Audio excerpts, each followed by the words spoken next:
संस्कृत काव्य शास्त्र में काव्य प्रयोजन प्राय सभी आचार्यों ने उल्लेख किया है।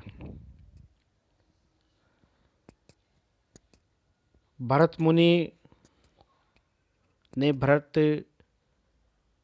नाट्य शास्त्र में नाट्य प्रयोजनों का उल्लेख करते हुए काव्य प्रयोजन का उल्लेख किया है। ये नाट्य शास्त्र दुखों से, श्रम से और शोक से पीड़ित लोगों को इस संसार में सुख प्राप्ति का साधन होगा। स्पष्ट है कि भरत मुनि जनहित को नाट्य या काव्य का प्रयोजन मानते हैं। इसी प्रसंग में इन्होंने कुछ और प्रयोजनों का भी उल्लेख किया है। आचार्य भामह भरत मुनि के पश्चात काव्यालंकार में काव्य प्रयोजनों का उल्लेख दो आधार पर किया है, कवि और पाठक को आधार मानकर और केवल कवि को आधार मानकर। कवि और पाठक को आधार मान करके प्रयोजन बताया है। धर्मार्थ काम मोक्षेषु वैचक्षण्यम कलासु च करोति कीर्तिम प्रीतिम च साधु काव्य निवेशनम।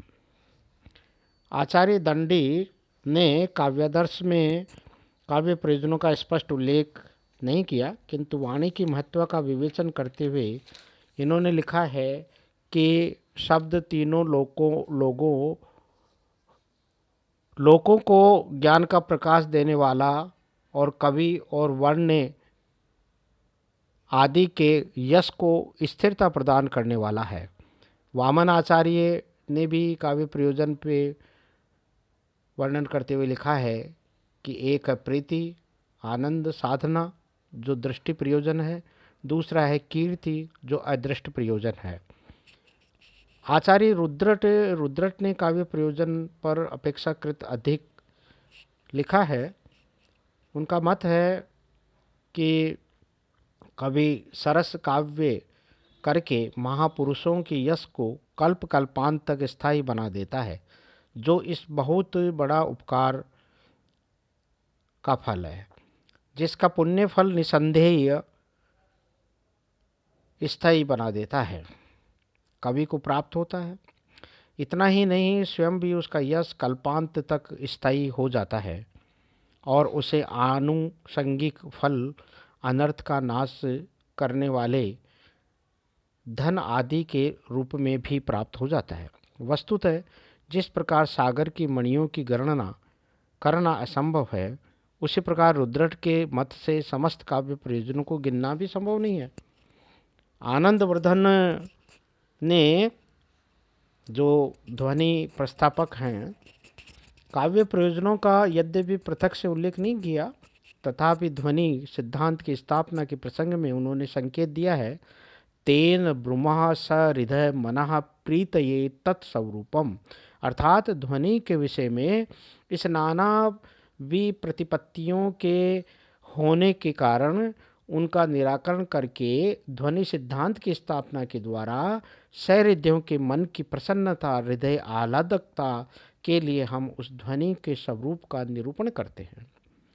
अभिनव गुप्त ने कवि और सहृदय दोनों की दृष्टि से प्रीति को ही प्रधान काव्य का प्रयोजन माना है। उनके अनुसार कवि को दो फल प्राप्त होते हैं, कीर्ति और यश। राजशेखर काव्य मीमांसा में कर्ता और सहृदय दोनों को ही आधार मानकर काव्य प्रयोजन पर विचार किया है। इनका मत है, कवि की बुद्धि प्रगल्भ होती है, वह उसी के प्रभाव से रसिकों व सहृदयों को रसानुभूति कराता है। यही कवि की अमर कीर्ति का कारण होता है। कहने का भाव यह है कि राजशेखर के अनुसार सहृदय की दृष्टि से काव्य का प्रयोजन है आनंद की प्राप्ति और कवि की दृष्टि से काव्य का प्रयोजन है अक्षय कीर्ति। आचार्य कुंतक काव्य ने इस विशाल परंपरा से तनिक हटकर काव्य प्रयोजनों का विवेचन किया है।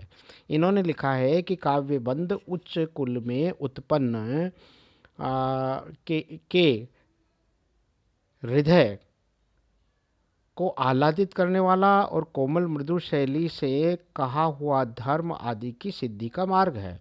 व्यवहार करने वाले लौकिक पुरुषों को प्रतिदिन औचित्य के से युक्त व्यवहार, चेष्टा आदि का सौंदर्य सत्काव्य के प्रज्ञान से ही प्राप्त हो सकता है।